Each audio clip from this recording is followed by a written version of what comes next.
Hi, my name is Isma Amar. This is our assignment for Equal to 11. I will start with the introduction. People's Republic of China, or known as China, is a country in Eastern Asia where the capital is Beijing. The head of government is Premier. China operates using a socialist market economy. Based on the recent World Bank data in the year 2022, China has 1.41 billion people living there with a total land area of 9,596,961 km square. However, China's population growth rate was very low since 2002. Next, comparison of gross domestic product GDP per capita for last 20 years. Look at the graph. It's begun from the year 2002 until 2022. From the graph, we can summarize that the lowest GDP per capita as of 2002, which is $1,148. Meanwhile, the highest GDP per capita in China was in 2022, which is $12,720. Besides that, the most significant increase occurs in 2021 when GDP per capita is $12,617. Next, pie chart shows the data for the year 2022. Three economic sectors that contribute to China's national income, which is the largest sector is service sector, followed with industry sector and agriculture sector.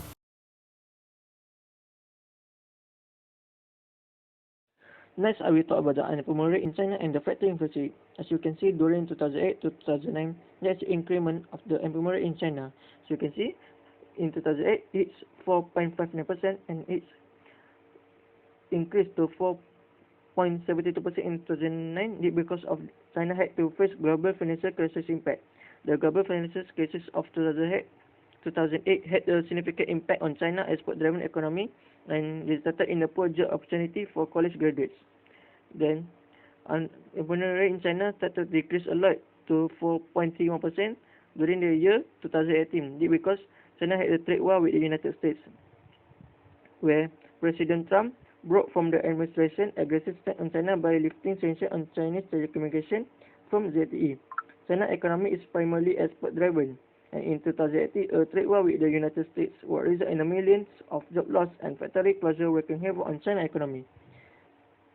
And during 2019, unemployment rate in China started to increase, and it reached 5% in 2020 because of the COVID-19 pandemic.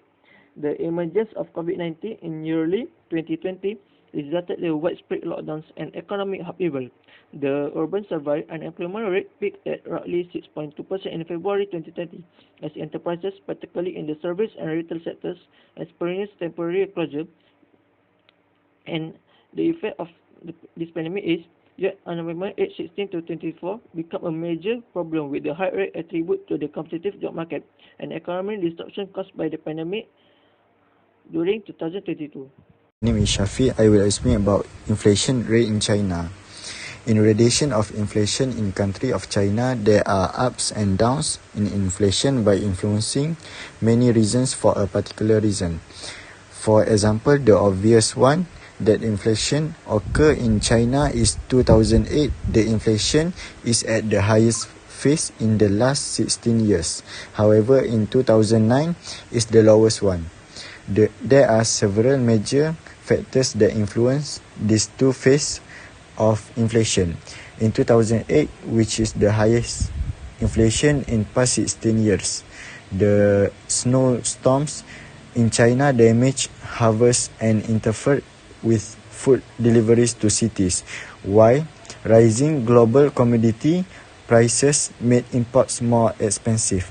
And the lowest one, which is in 2009, the 22 months fall starting from early 1998 was largely a result of Beijing's monetary tightening to rein in bad loans, coupled with shrinking external demand following the Asian financial crisis. The deflation trend returned in 2009 when the global financial crisis hit Chinese exporters. Next is monetary policy.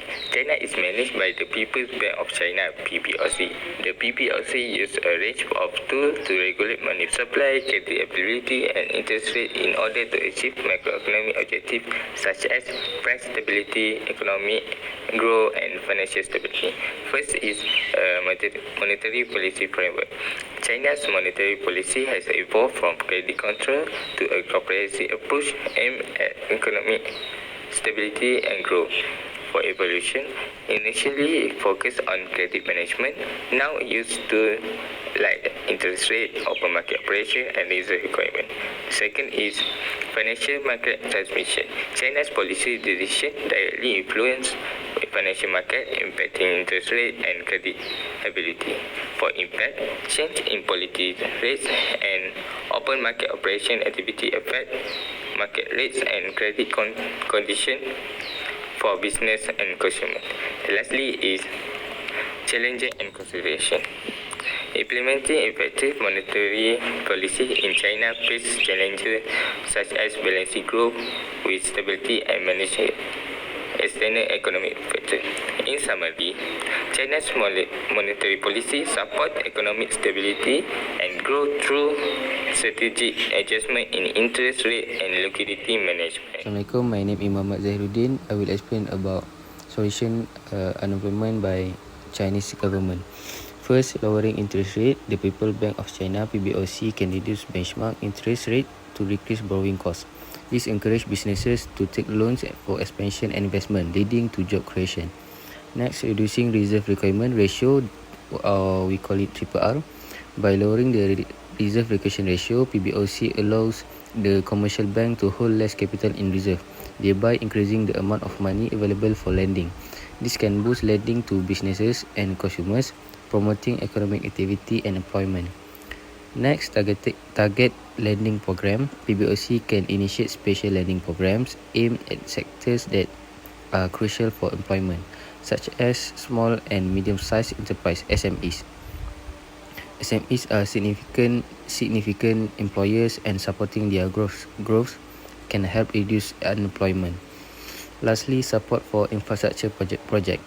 By providing financial backing for large-scale infrastructure projects, PBOC helps stimulate job creation in construction and related industries. This project requires a substantial workforce and can absorb a significant number of unemployed individuals. Lastly, conclusion. China's population growth rate was very low, and the country experienced a natural population decline. China's GDP per capita continues to rise following the government's effort that focus the main source of income for the service sector.